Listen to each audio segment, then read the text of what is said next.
Баршаңызға сәлем, менің каналыма қош келдіңіздер. Сіздерге ең оңай дайындалатын бауырсақтың жасалу жолын көрсетемін. Ең алдымен бізге осындай бір ыдыс керек, ұн керек, су керек, жылы су. Содан кейін шекер, сахар керек, кішкене дәміне қарай. Мына жерде дрожж, тұз керек. Осыларды араластырып, бауырсақ илейтін боламыз. Ең алдымен ұнымызды ыдысқа салып аламыз. Бұл жерде мен ұнды 600 граммдай алдым.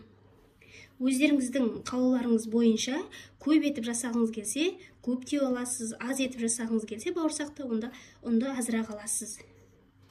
Содан кейін сахарымызды саламыз. Тәтті еткіңіз келсе, тағы да сахар қосуға болады. Аштығымызды саламыз, тұзымызды саламыз. Енді жылы су құйып, жақсылап араластырып, қамырымызды илейтін боламыз.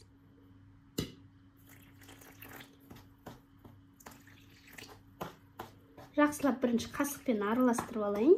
Сахарымыз, тұзымыз ергенше осылай жақсылап араластырып аламыз.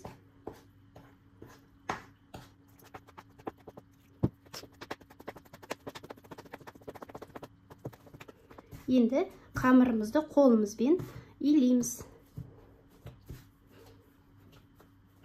Жақсылап тұрып илейміз, июн қандырып.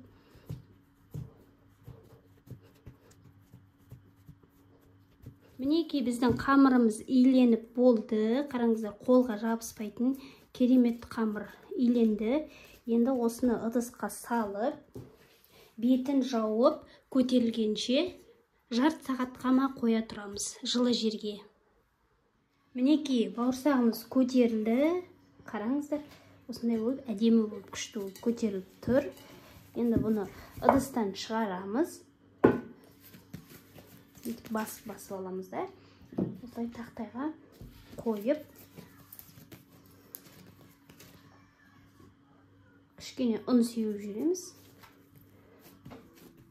Үстінен басып, осылай оқтаудың көмегімен жаямыз.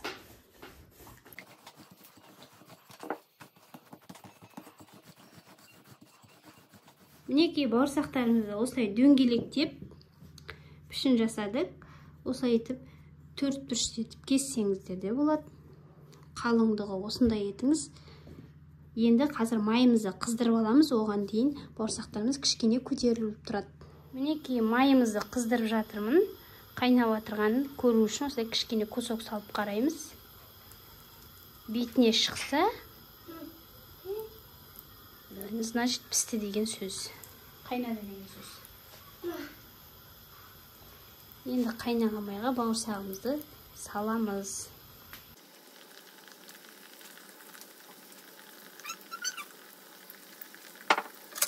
Қатты көтеріліп кетпес үшін осылай аударып жібереміз.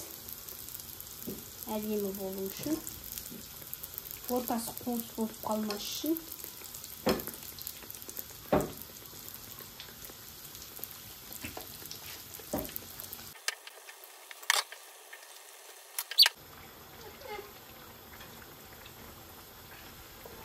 Бауырсақтың барлығын осылай қызартып, пісіріп аламыз. Достар, менің каналыма тіркеліп қойыңыздар. Менің каналымда рецепттен басқа қолөнер бұйымына қатысты түрлі тегін мастер-класстар бар. Сол мастер-класстарды қарап, сіз қолөнер бұйымдарын жасап, қосымша табыс табуыңызға болады. Сондықтан да менің каналыма тіркеліп қойыңыздар. Мінекей бауырсақтарым дайын болды. Қараңыздаршы, өте әдемі. Тәбетті тартып тұрады. Енді қазір біреуін жеп көрейік. Қараңыздар, ортасы осындай, қуыс емес, әдемі болып, дәмді болып, күшті болып піскен.